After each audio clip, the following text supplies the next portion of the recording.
Hello students, कैसे हैं? बढ़िया। Yes sir. आज हम लोग अपने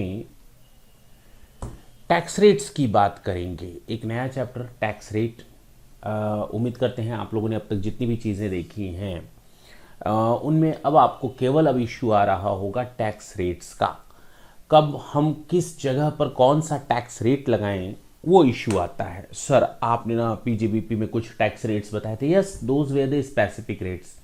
आपने ना जब हम लोग को कैपिटल गेन पढ़ाया था, at that time you were discussing about some special tax rates. Yes, जब आपने इनकम फ्रॉम अदर सोर्सेज पढ़ाया था तो उसमें कुछ स्पेशल रेट्स बताए थे। लेकिन आज जो बताने जा रहे हैं, these are the normal tax rates. वो स्पेसिफिक सिचुएशन में स्पेशल टैक्स रेट लगता था, लेकिन आज जो हम डिस्कस करेंगे वो है केवल और केवल normal tax rates, not special tax rates.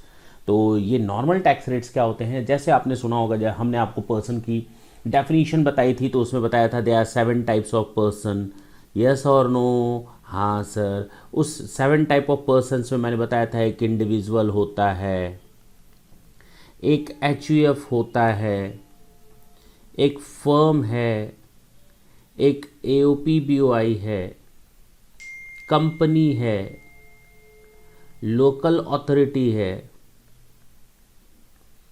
और आर्टिफिशियल जुडिकल पर्सन है। ये हमारे पर्सन्स हैं 7 तरह के। सर एक बात बताइए, इन सब में अलग अलग टैक्स रेट लगता है? जी। नॉर्मल टैक्स रेट्स की बात करेंगे, इन सब में अलग अलग टैक्स रेट्स लगेगा। चलिए हम स्टार्ट करेंगे आपके इंडिविजुअल से। इंडिविजुअल में हम 3 तरह के इंडिविजुअल डिस्ट्रीब्यूट करेंगे। पहले तो आप ये समझ लीजिए कि 2 तरह से इंडिविजुअल होते हैं, या तो रेजिडेंट होंगे या नॉन रेजिडेंट होंगे। हाँ हाँ सर, ठीक है। रेजिडेंट में जो टैक्स रेट लगेगा उसमें आप 3 कैटेगरीज बांटेंगे।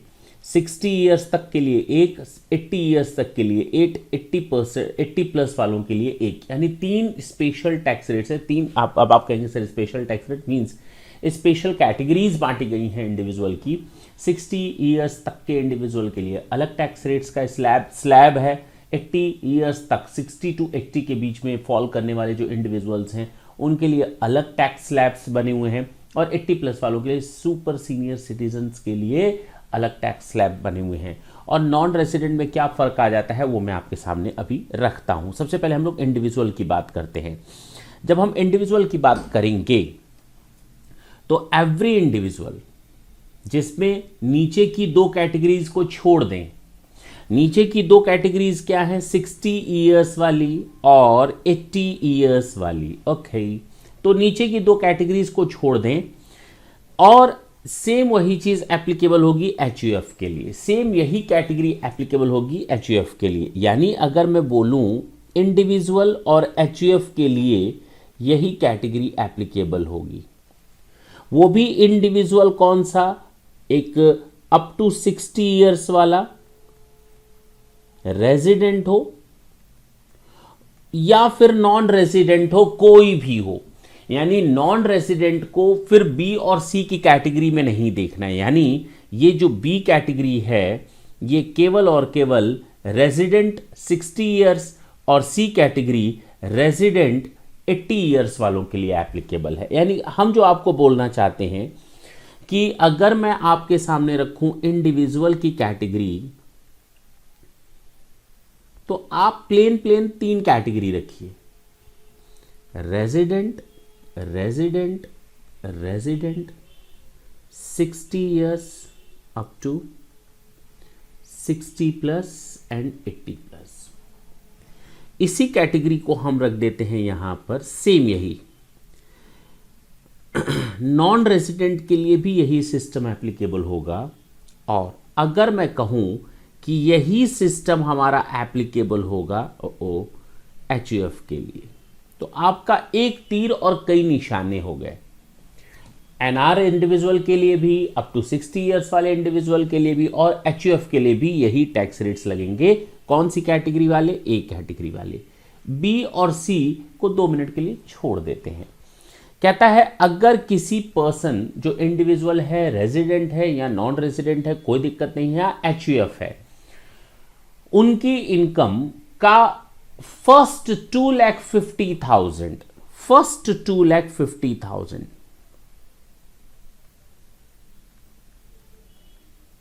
जो भी टैक्सेबल इनकम होगी उसके पहले 2,50,000 इनकम की बात करते हैं। यानी अगर मैं मान लूं किसी की इनकम 13 लाख है, 2 मिनट के लिए मान लेते हैं किसी की इनकम 13 लाख है, 2 मिनट के लिए मान लेते हैं किसी की इनकम 13 लैक्स है, तो फर्स्ट 2,50,000 इसमें से निकल गया। हाँ सर, अब बाकी जो बचा नेक्स्ट ₹2,50,000।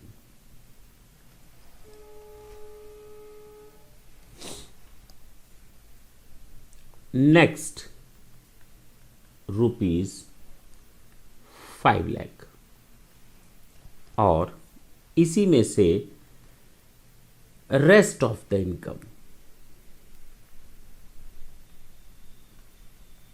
तो जो भी टैक्सेबल इनकम होगी इसी 13 लाख में से बांटेंगे, यानी यहां पर आपका आंसर आएगा 3 लाख। अगर 14 लाख इनकम होती तो यहां आंसर आता 4 लाख। अगर 20 करोड़ होता तो भी वो माइनस करके आप कर लेते। कहने का मतलब ये हो गया कि अगर कोई इंडिविजुअल है, रेजिडेंट है, और साथ साथ उसकी age who is of the age of 60 year, sorry ये other than the individual in B or C or in a case of HUF resident as well as non-resident, ठीक है, जिसपे फर्स्ट 2,50,000 की इनकम पर कोई टैक्स नहीं है। Next जो 2,50,000 है, नेक्स्ट जो 2,50,000 है, उस पर टैक्स रेट है 5%, उस पर टैक्स रेट है 5%। नेक्स्ट 5 लाख की इनकम जो है, जो नेक्स्ट 5 लाख की इनकम है, तो फर्स्ट 2,50,000 की इनकम पर 0 टैक्स रेट, नेक्स्ट 2,50,000 तक की इनकम पर 5% का टैक्स रेट, नेक्स्ट 5 लाख की इनकम पर आपका टैक्स रेट लगेगा 20%। ओके, और रेस्ट इनकम पर जो बची, जो अभी एग्जांपल दिया था 13 का, तो 3 लाख, उस पर टैक्स रेट लगेगा 30%। सर इसमें कुछ अजीब दिया है, छोड़ देते हैं इसको। अब बताइए 13 लाख में से अगर 2,50,000 निकाल लिया और इस पर टैक्स रेट कितना लगेगा? सर आपने बताया 0, तो यहां टैक्स कितना निकल करके आया? 0। नेक्स्ट 2,50,000, मान लो किसी की इनकम 4 लाख होती, कितनी इनकम होती? 4 लाख होती, तो 250 फर्स्ट में निकल गया, बाकी जो बचा वो 1,50,000 सेकेंड कैटेगरी में आता। वहां पर कितना टैक्स रेट लगता? सर यहां पर टैक्स रेट 5% होता, तो यहां पर नेक्स्ट 2,50,000 पर 5% के हिसाब से 12,500। नेक्स्ट 5 लाख है, तो इस पर टैक्स रेट कितना है? सर 20%, तो इस पर सीधे सीधे 1 लाख ले लेंगे। और जो रेस्ट है 3 लाख है ना, हमारे इस क्वेश्चन के हिसाब से 3 लाख है ना, 30% ले लेंगे। मेरी बात समझें, बहुत ही आसान है, कुछ करना नहीं। ये जो 12,500 है, 1 लाख है, यहां आकर कितना हो जाएगा? 1,12,500। अब जरा यहां पर आप कैलकुलेशन देखें, यहां कितना दिया हुआ है? फर्स्ट 12,500 जी, ये वाला, और दूसरा 1,12,500, ऊपर की टोटल इनकम पर 1,12,500। समझ में आ गया होगा ये क्यों बोला गया है ऐसे?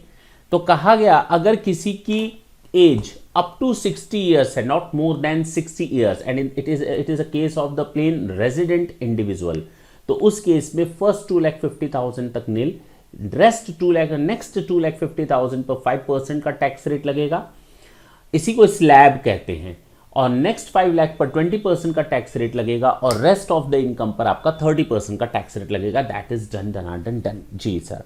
लेकिन कोई इंडिविजुअल जिसकी एज 60 ईयर्स को क्रॉस कर गई है प्रीवियस ईयर में, जिसकी एज प्रीवियस ईयर में 60 ईयर्स से अधिक है, या पिछले ही साल किसी भी पॉइंट ऑफ टाइम पर उसकी एज 60 ईयर्स से अधिक हो गई है, लेकिन 80 ईयर्स तक है, 80 ईयर्स तक है, 80 ईयर्स से एक्सेस नहीं है, तो 80 ईयर्स के अंदर हो, 80 ईयर्स के अंदर हो, एग्जैक्ट 80 ईयर्स अगर किसी समय हो गया, एग्जैक्ट 60 ईयर्स किसी समय हो गया, मेरी बात समझें, एग्जैक्ट 60 ईयर्स अगर किसी साल हो, किसी भी समय हो गया प्रीवियस ईयर में, तो वो हमारा बी कैटेगरी में आ जाएगा। एग्जैक्ट 80 ईयर्स की अगर एज अटेन कर लेता है प्रीवियस ईयर में किसी भी समय पर, तो उसके ऊपर कैटेगरी सी एप्लीकेबल होगा। अब तो समझ में आया?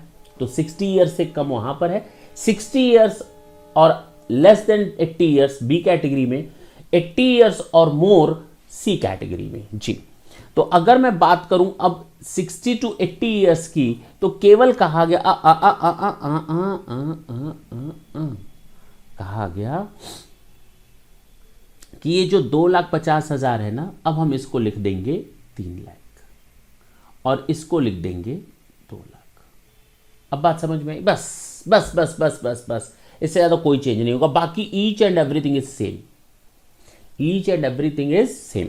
तो कहा गया 60 ईयर्स या उससे अधिक अगर अटेन कर लेता है तो पहले 3 लाख पर उसका टैक्स लगेगा निल। नेक्स्ट 2 लाख पर, देखें ना, 2 लाख पर उसका टैक्स लगेगा 5%। बाकी सब सेम है, 5 लाख से 10 लाख यानी कि नेक्स्ट 5 लाख पर 20%, और रेस्ट ऑफ द इनकम जो होगी वो 30%।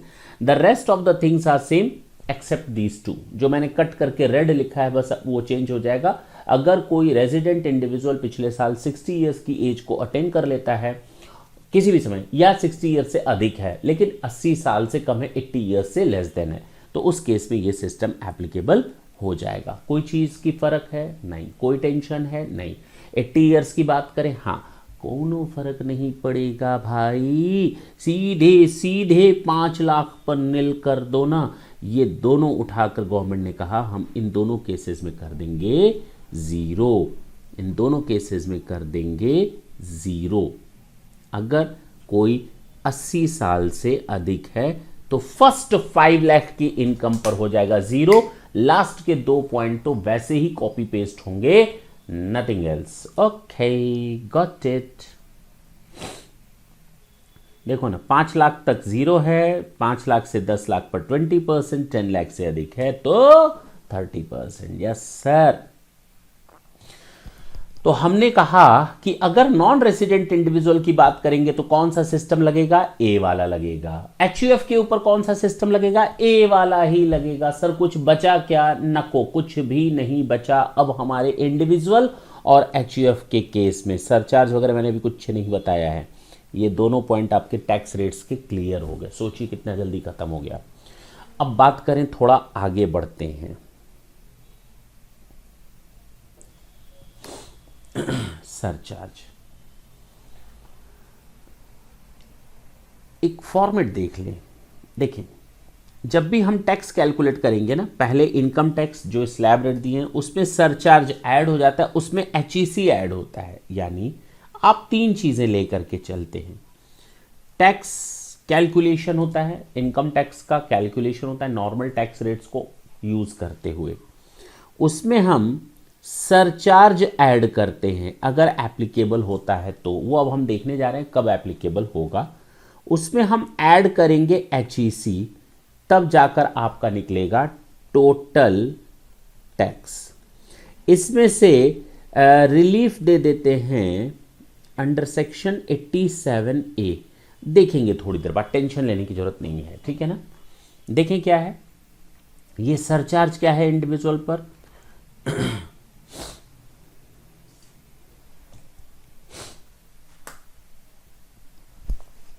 अब थोड़ा यहां दिमाग लगाएंगे, टेंशन नहीं लेंगे, थोड़ा दिमाग लेंगे, ठीक है ना। यहां पर अब आपके लिए एक मुसीबत आने वाली है आने वाले 5 से 7 मिनट में। अगर वो आंधी आई और चली गई, आपको समझ में आ गया, समझ लीजिए आपने बहुत बड़ी चीज खत्म कर ली। क्या है वो? कहता है एक नॉर्मल बंदे की इनकम की बात करो, अगर उसकी इनकम 50 लाख से 1 करोड़ है। मैंने जो 13 लाख का केस लिया था ना, अगर किसी की इनकम 60 हो, 70 हो, 80 हो, ठीक है ना, तो कहता है 50 लाख से अधिक की अगर उसकी इनकम है तो उस पर सरचार्ज लगेगा 10%। कितना सरचार्ज लगेगा? 10%। लेकिन अगर 1 करोड़ से अधिक है तो उस पर सरचार्ज अब 10% नहीं लगेगा, 15% का टैक्स सरचार्ज लगेगा। यानी अगर उसकी इनकम 1 करोड़ से अधिक है तो अब सरचार्ज करे 10% हटा दो, केवल और केवल 15% को यूज करो। अगर उसकी इनकम 2 करोड़ से अधिक है तो उस पर सरचार्ज लगा दो 25%। अगर 5 करोड़ से अधिक है तो उस पर सरचार्ज लगा दो 37%। तो सोचो 10, 15, 25 और 37, 10, 15, 25 एंड 37%, ये 4 सरचार्ज के रेट हैं।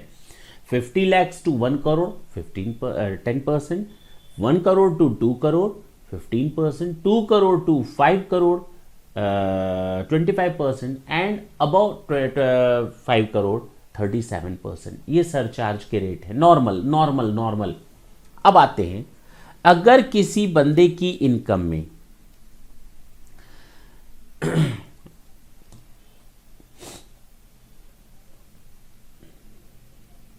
111A या 112A की कोई इनकम शामिल है, short term capital gain and long term capital gain, ये स्पेशल केसेस हैं, आपने कैपिटल गेन में देख रखा है। अगर किसी बंदे की इनकम में 111A 112A और डिविडेंड शामिल है,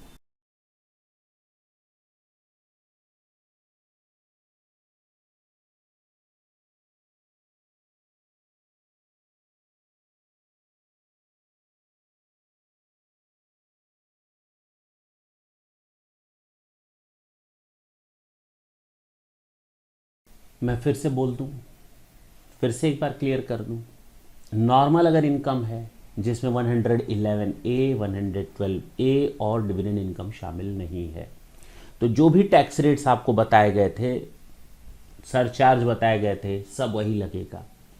लेकिन अगर बंदे की इनकम में, इंडिविजुअल की इनकम में 111A की short term capital gain, 112A का लॉन्ग टर्म कैपिटल गेन या डिविडेंड इनकम शामिल है, तो वहां सरचार्ज के रेट्स चेंज हो जाएंगे। गवर्नमेंट ने कहा कि अगर उस बंदे की इनकम 2 करोड़ तक है, 2 करोड़ तक है, तो 2 करोड़ तक की इनकम पर देखो ना, जैसे पहले लगता था वैसे ही अभी भी सरचार्ज लगेगा, कोई दिक्कत नहीं। लेकिन अगर इनकम 2 करोड़ से अधिक है और 5 करोड़ 10 करोड़ 15 करोड़ है, 2 करोड़ से अधिक की इनकम है, तो भाई उसके लिए फिर आप थोड़ा नीचे आ जाइए। मेरी बात समझिए, अगर इनकम 2 करोड़ से अधिक है, हमने क्या कहा, income is up to ₹2 crore, तो ये तो आएगा ही नहीं, ये तो मुझे लिख देना चाहिए था नॉट एप्लीकेबल, मुझे ये लिख देना था नॉट एप्लीकेबल, क्योंकि 2 करोड़ तक की इनकम की बात कर रहा हूं, कंफ्यूज होने की जरूरत नहीं है। 2 करोड़ से अधिक है तो अब मुझे नीचे वाले स्टेप पर जाना है, वो तो बट ऑब्वियस है, 2 करोड़ तक है, हाँ 2 करोड़ से अधिक है, ओके। अगर 2 करोड़ से अधिक है और उसमें 111A 112A और डिविडेंड इनकम शामिल है, तो जो भी मैंने स्पेशल अमाउंट बताया ना, 111A 112A और डिविडेंड इनकम, इन पर आंख बंद करके 15% का सरचार्ज लगा लो। इन पर आंख बंद करके 15% का सरचार्ज लगा लो। मान लो मेरी इनकम है 2.5 करोड़ की और इसमें शामिल है 70 लाख का मेरा 112A मान लेते हैं, बाकी 1 करोड़ 80 लाख अदर है, नॉर्मल है।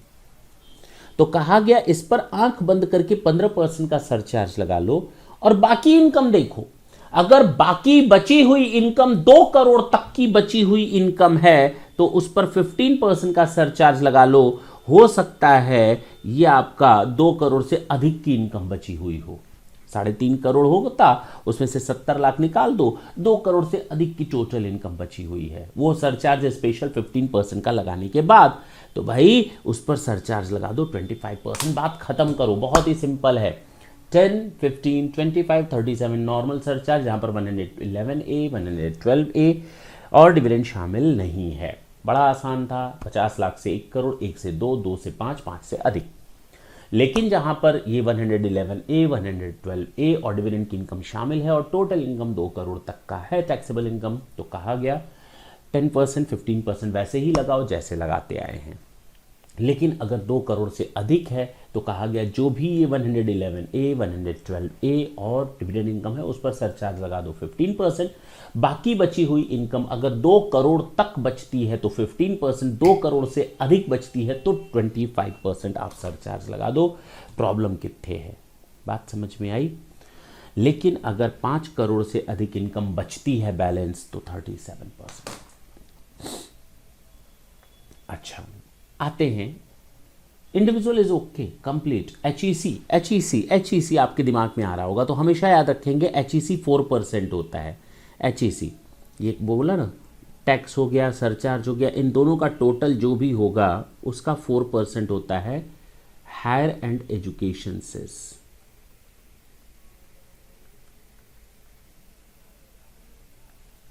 ये हमेशा 4% इन दोनों के टोटल का, इन दोनों के टोटल का। मैं साथ साथ 87A भी डिस्कस कर ही लेता हूं आपके साथ। 87A क्या कहता है? ये कहता है कि अगर कोई इंडिविजुअल है और रेजिडेंट है और उसकी इनकम 5 लाख से अधिक नहीं है, तो उसकी 5 लाख पर तक की इनकम पर जितना टैक्स बनता है या 12,500 विच एवर इज लेस, आप उसको रिलीफ दे दीजिए, रिबेट दे दीजिए। सर कैसे? मान लेते हैं एक बंदा है जिसकी इनकम है 4 लाख, ये रेजिडेंट इंडिविजुअल है।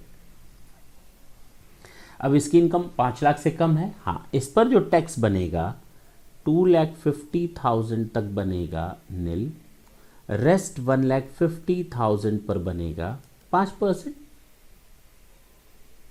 हाँ, तो 7,500। टोटल टैक्स कितना बना? अच्छा, इसमें से माइनस कर दो rebate under section 87A। 12,500 maximum या 7,500 actual, which ever is less, तो ये पूरा का पूरा माफ हो गया। अगर किसी बंदे की इनकम एग्जैक्ट 5 लाख है तो उसके पहले 2,50,000 पर टैक्स बनेगा नील, हाँ सर, रेस्ट 2,50,000 पर उस पर टैक्स बनेगा 12,500। टोटल टैक्स कितना बना? रिबेट लेना है तो रिबेट हो जाएगा 12,500 या 12,500, जो दोनों में से कम हो, यानी 5 लाख तक की इनकम माफ हो गई। अगर ये 6 लाख होता तो फर्स्ट 2,50,000 पर टैक्स बनता 0, नेक्स्ट 2,50,000 पर बनता 12,500 और नेक्स्ट 1 लाख पर बनेगा 20,000। 20% के हिसाब से टोटल कितना बना? रिबेट दे देते हैं, कितना? नहीं। पूछो क्यों? क्योंकि इसकी इनकम 5 लाख से एक्सीड कर गई, तब यहां पर ये सेक्शन 87A एप्लीकेबल नहीं होगा। 87A तभी एप्लीकेबल होगा जब टोटल इनकम 5 लाख तक की हो। ठीक है, इसमें किसी को कोई दिक्कत नहीं सर, रिबेट भी कंप्लीट हो गया। बहुत ही आसान से चीजें हैं, ये बार बार आप लोग देखते रहें, कम समय में बहुत सी चीजें कवर हो रही हैं। इन टॉपिक्स को आप बार बार देखें, अपने आप को रिमाइंड करते रहें, रिफ्रेश करते रहें, ताकि कोई गलती ना होने पाए क्वेश्चन सॉल्व करते समय। भाई देखिए, HEC सीधे सीधे बोला है कि सरचार्ज ऐड कर ले, जो भी आएगा उसमें 4% का आप ऐड कर लेंगे HEC। सर ये भी कवर हो गया। अब आते हैं फर्म की बात करते हैं। फर्म पर टैक्स रेट जो लगेगा ना, सिंपल 30%। फर्म पर जो टैक्स रेट लगेगा ना, सो सिंपल 30% फ्लैट रेट है। फर्म पर टैक्स रेट फ्लैट रेट है 30%। इस पर आप सरचार्ज लगा लेंगे। अभी हम बताते हैं कितना लगेगा सरचार्ज, बात जो दोनों आएंगे उसका 4% हो जाएगा। HEC मार्जिनल रिलीफ दे देंगे। ठीक है, सरचार्ज कितना है? केवल और केवल 12%। सरचार्ज कितना है?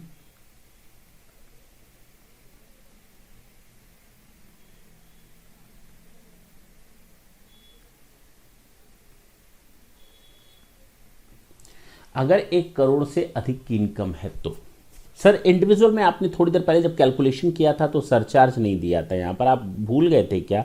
अरे भाई 50 लाख तक तो कोई सरचार्ज है ही नहीं।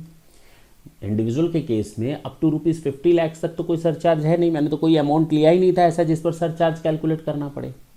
ठीक है ना? यहां पर भी अगर कोई फर्म है और 1 करोड़ से अधिक की इनकम है तभी सरचार्ज लगेगा। 1 करोड़ तक की टोटल इनकम पर कोई सरचार्ज नहीं लगेगा। उसके ऊपर रहेगी तो पूरे पर 12% लग जाएगा और इन दोनों का टोटल जो कुछ भी आएगा उसका 4% HEC हो जाएगा। ठीक है ना? चलिए, कोऑपरेटिव सोसाइटी, यहां पर भी सरचार्ज सेम है, लेकिन टैक्स रेट क्या कहता है? कोऑपरेटिव सोसाइटी के लिए टैक्स रेट जैसे फर्म के लिए एग्जैक्ट 30% था, प्लस सरचार्ज 1 करोड़ से अधिक की इनकम होने पर 12% है और एचईसी 4% है। फर्म के केस में 10,000 रुपए तक की इनकम पर 10%, 10,000 टू 20,000 20% और 20,000 से ऊपर होने पर 30% का टैक्स रेट है। ये आप याद रखेंगे। इस पर सरचार्ज कब लगेगा? सेम वही जो मैंने फर्म के केस में बताया, 1 करोड़ से अधिक की इनकम होने पर 12%, 1 करोड़ से कम की इनकम है तो कोई सरचार्ज नहीं लगेगा। जो भी दोनों का टोटल जोड़ करके आएगा उस पर 4% का एचईसी लग जाएगा जी। लोकल अथॉरिटी, लोकल अथॉरिटी पर टैक्स रेट है 30%। सरचार्ज कब लगेगा? पढ़ चुके फर्म और लोकल, फर्म एंड कोऑपरेटिव जो वही है, सेम है, कोई फर्क नहीं है, एचईसी सेम है, हो गया काम खत्म। तो फर्म और लोकल अथॉरिटी पर टैक्स रेट है 30%, फर्म और लोकल अथॉरिटी पर टैक्स रेट है 30%। जो कोऑपरेटिव सोसाइटी थी उसमें फर्स्ट 10,000 पर 10%, 10,000 टू 20,000 20%, तो 20,000 से ऊपर 30% का टैक्स रेट है। चलिए कंपनी की बात करते हैं और ये लास्ट पॉइंट होगा। सरचार्ज देख करके डन ये चैप्टर हो जाएगा। कंपनी, नॉर्मल कंपनी की बात करें तो उस पर टैक्स रेट है 30%, और अगर फॉरेन कंपनी की बात करें तो वहां पर टैक्स रेट है 40%। इसमें आप सरचार्ज ऐड कर लेंगे। अब हम देखेंगे कि कब कितना सरचार्ज लगेगा, उस पर एचईसी ऐड कर लेंगे, इन दोनों का जो भी टोटल आएगा 4% ऐड कर लेंगे, बात खत्म। बहुत ही सिंपल है। अगर मैं फर्म की बात करूं, लोकल अथॉरिटी की बात करूं, नॉर्मल कंपनी की बात करूं तो टैक्स रेट है 30%। डोमेस्टिक कंपनी हो तो 30%, फॉरेन कंपनी है तो 40% का टैक्स रेट लगेगा। Is it clear? Yes sir. Surcharge अभी तक हम लोगों ने फर्म, कोऑपरेटिव सोसाइटी और लोकल अथॉरिटी में देखा कि 1 करोड़ से अधिक की टोटल इनकम है तो सरचार्ज लगेगा 12% के हिसाब से। अब कौन सा सरचार्ज लगेगा कंपनी के केस में? एक टैक्स रेट और है कि अगर किसी डोमेस्टिक कंपनी का टर्नओवर 1920 में 400 करोड़ तक का था तो इस साल 22-23 असेसमेंट ईयर में उस पर टैक्स रेट लगेगा 25%। 1920 असेसमेंट प्रीवियस ईयर 1920 यानी असेसमेंट ईयर 2021, 22-23, 21-22 एंड 22-23 इस प्रीवियस ईयर, इस ईयर को कवर करते हैं। अगर इधर टर्नओवर 400 करोड़ तक है तो इधर टैक्स रेट 25% होगा, अदरवाइज 30% हो जाएगा। Is it clear? तो छोटी कंपनियों को एक बेनिफिट दिया गया है, सरचार्ज।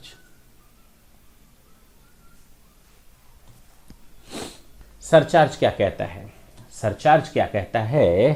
कहता है कंपनी के केस में, बाकी सब तो हम लोगों ने देख लिया है, ये सब मुझे अब आपको बताने की जरूरत नहीं है। फर्म वगैरह, कोऑपरेटिव, ये सब बताने की जरूरत नहीं, लोकल अथॉरिटी। मुझे आपके साथ सरचार्ज यही दो शेयर करने हैं। अगर कंपनी के केस में 1 करोड़ तक का टोटल इनकम है तो निल निल निल निल निल। इंडिविजुअल के केस में 50 लाख, एचयूएफ के केस में 50 लाख था जी, हाँ या ना? लेकिन 50 लाख से अधिक और 1 करोड़ तक में सरचार्ज आ गया था 10%, उसके बाद 15%, उसके बाद 25%, उसके बाद 37% हो गया था ना? हाँ सर। फर्म और कोऑपरेटिव सोसाइटी में मैंने अभी बताया, और लोकल अथॉरिटी, 3 चीज़ों में मैंने बताया कि अगर 1 करोड़ तक की इनकम है टोटल तो वहाँ पर सरचार्ज निल है, 1 करोड़ से अधिक है तो 12% लगेगा। सारी चीज़ें हो गई, दोबारा रिपीट हो गई। लास्ट हम बात करेंगे कंपनी, डोमेस्टिक कंपनी या फॉरेन कंपनी, अगर इनकम 1 करोड़ तक है तो कोई सरचार्ज नहीं लगेगा, बात खत्म। डोमेस्टिक कंपनी के केस में 2 सरचार्ज लगते हैं, 7%, 12%।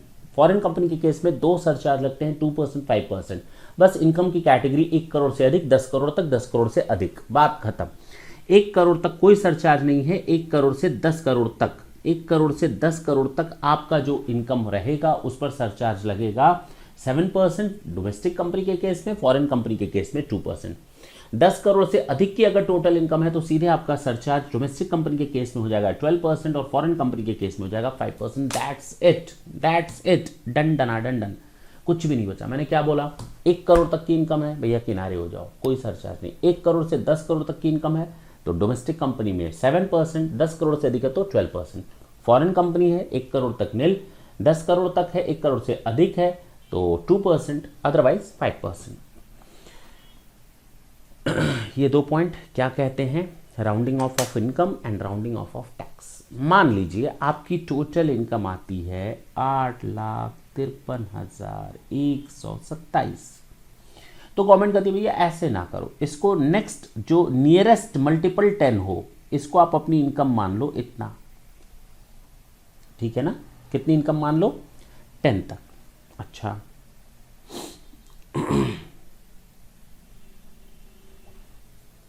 अगर इनकम हो आपकी तो आप इसको मान लो, आप इस पर टैक्स दे दो। लेकिन अगर आपकी इनकम ये हो गई तो तब भी आप इतने पर ही टैक्स दोगे। यानी ये 24 है तो 20 मान लेंगे, 27 है तो 30 मान लेंगे, 25 है तो भी 30 मान लेंगे। गवर्नमेंट अपना नुकसान क्यों करेगी? ये आप अपनी टोटल इनकम ऐसे राउंडिंग ऑफ करते हैं। ये 288A बोलता है, 288A बोलता है।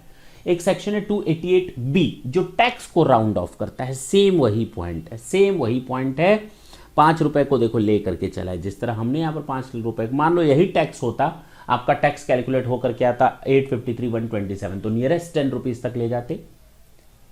सेम वही चीज है, कॉपी एंड पेस्ट है। ये 288B है। 288A आपके राउंडिंग ऑफ इनकम को करता है, 288B राउंडिंग ऑफ टैक्स को करता है। दैट्स इट, हो गया। The chapter is done, done. Nothing is left in this one chapter. Next session में आपसे फिर मिलेंगे। और मैं फिर बोल दूं, ये चैप्टर छोटा देखने में है लेकिन है बहुत इंपॉर्टेंट। नेक्स्ट सेशन में जब हम आपके साथ आएंगे नए चैप्टर के साथ, तब तक के लिए tata and bye bye. Thank you, thanks a lot.